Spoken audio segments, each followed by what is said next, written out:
Aðfaranótt 25. apríl árið 1915 var dagur svokallaður einn vestudagur Reykjavíkur. Reykjavík var agnarlítill bær í samanburði við það sem hann núna eða ekki nema nokkrar götur. Því má segja að þessi atburður var mikill skaði fyrir lítið samfélag. Kvöldi hafði farið fram glæsileg brúðkaupsveisla sem fór fram á Hótel Reykjavík.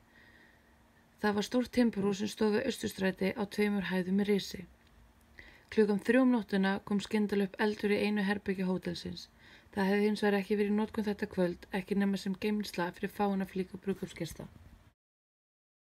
Slökkviliðið var frumstætt á þessum árum og raunar illa búið með viðmið síns tíma. Fólki sem gefin voru saman þetta kvöld hétu Helgi og Jósefína. Klukkan tæplega 3 nóttina fóru gestirnir eftir veisluna og fylgdu þau hjónin gestunum heim á leið eða suður að apótekinu, þar sem þau kvöddu gestina og sneru heim á leið. Maður sem hét Eggert var leitað á Hótel Reykjavík og sá eldbjarma í glugga á annarri hæð og fór að kalla eldur, eldur. Það heyrðu til hans 2 menn og brugðu þeir þegar við og gerðu slökkviliðinu aðvart með svokölluðum brunakallara eða það sem nú er nefnt brunaboði. Eggert hljóp inn á hótelið til þess að gera gesti viðvart en fólk trúðu honum ekki.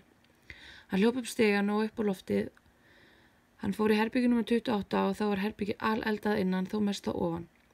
Eldurinn magnaði strax þegar hann opnaði hurðina á herberginu og var húsið alelda á einu augabragði.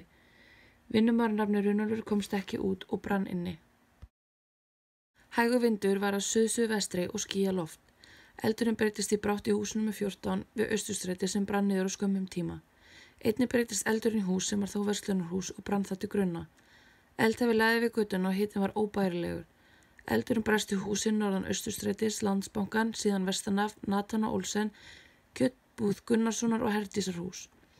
Var eldurinn stöðvar í Austurstræti að sunnan en þar var sund á milli húsa. Eldurinn breytist út til Hafnarstrætis og í Edinborgarhúsin 2 og hús Gunnar Gunnarssonar. 10 hús brunnu niður í grunn í heildina og það 11. var stór skemmt. Orsökin var gas.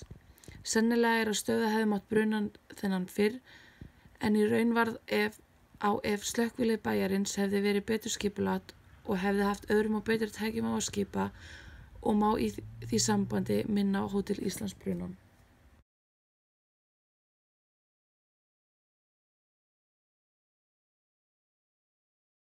Bernharðstorfan dregur nafn sitt af Bernharðs bakarí sem var í Bankastræti 2 á árunum 1834 til 1931. Bernharðstorfan er röð húsa sem blasir við frá Lækjargötu en snúa baklega Skólastræti.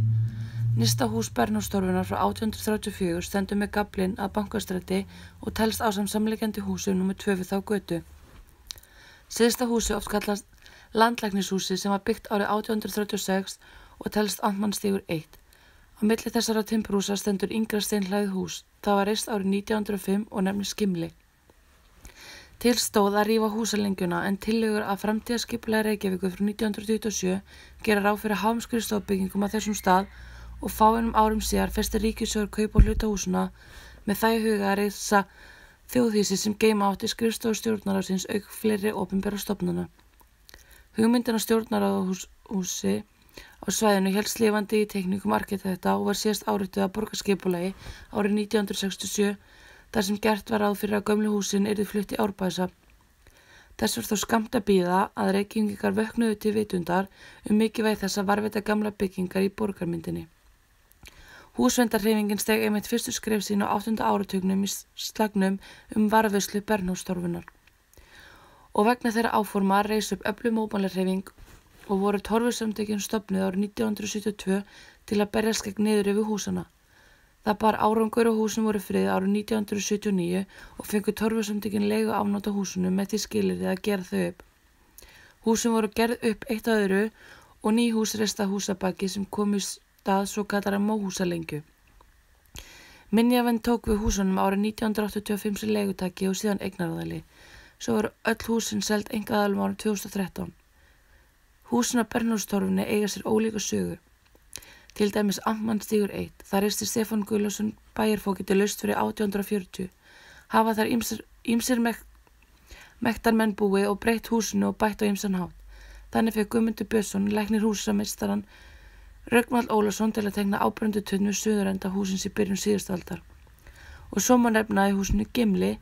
Það nú til húsa skrifstofa listahátíðar en í gegnum tíðina hefur það gegnt ýmsum opinberum hlutverkum. Tíma var það embættisbústaður biskups og þar var ferðaskrifstofa ríkisins til húsa á meðan sú stofnun var enn starfrækt. Það markverðasta við sögu Gimli er þó ef til vill sjálf bygging þess.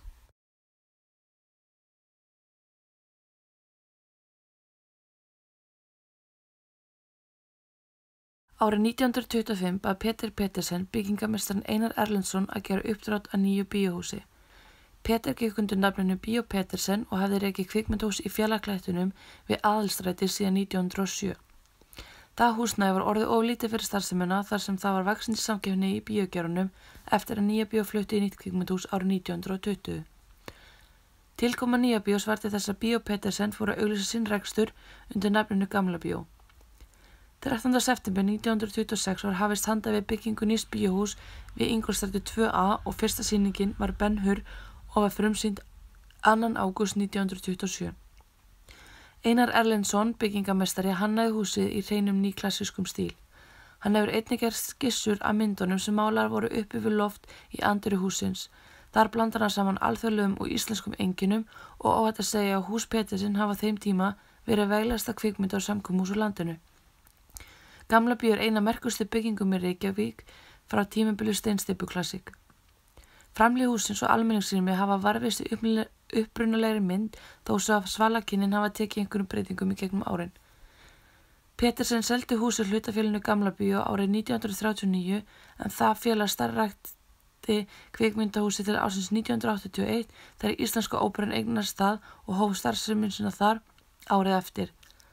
Fyrsta óperuuppfærslan var frumsýnd 9. janúar 1982 og allt var því að óperan hélt úti öflugu tónlistarlífi í húsinu til ársins 2011 þegar hún flutti sig yfir tónlistarhúsið Hörpu.